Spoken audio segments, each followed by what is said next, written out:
Para sa balitang abroad, hindi na raw itutuloy ng Estados Unidos ang 20% na ipinataw para sa mga cargo fees na daraan sa Strait of Hormuz kasunod ng pahayag niya kahapon na ang US pa rin ang nagsisilbing guardians ng Hormuz. Sa halip raw, palalakasin nito ang trade and investments sa bansang Gulf.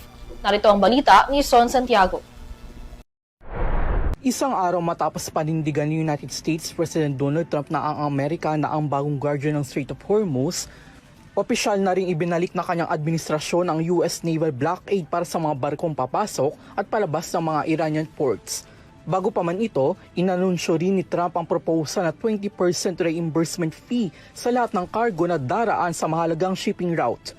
Ngunit, mabilis naman siyang umatras sa naturang anunsyo.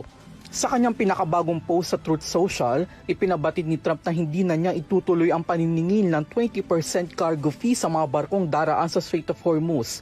Sa halip, tututukan umano ng Amerika ang trade at investment deals sa mga bansang Gulf. Anya pa, ang nasabing pagbabago ay magiging massive at beneficial para sa Amerika at sa gitnang silangan. Lumabas naman ang dahilan matapos ang pagkikita niya sa Prime Minister ng Iraq sa Washington. Ayon kay Trump, binago niya ang desisyon matapos tumawag sa kanya ang ilang Gulf nations, kung saan dito niya rin binanggit ang bagong isaalang-alang na trade at investment.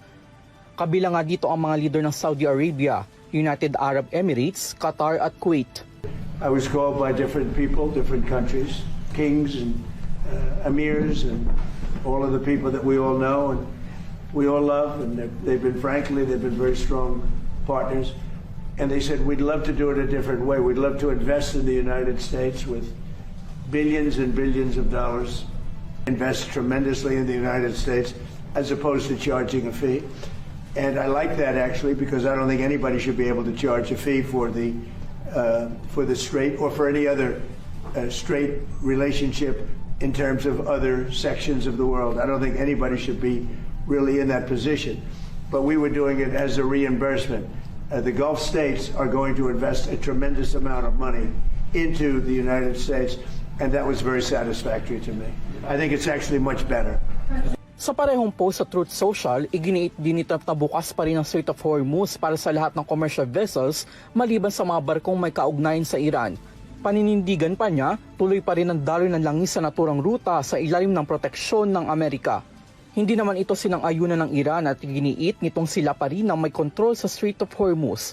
Samantala, ayon naman sa US Central Command na nagsagawa ang kanilang puwersa ng panibagong serye ng mga pag-atake laban sa Iran nitong Martes. Bilang tugon, ang Tehran nagsagawa pa rin ng mga pag-atake laban sa mga US military facilities sa iba't ibang bahagi ng Middle East. Para sa EuroTV News, ako si Son Santiago, sumasaludo sa bawat Pilipino.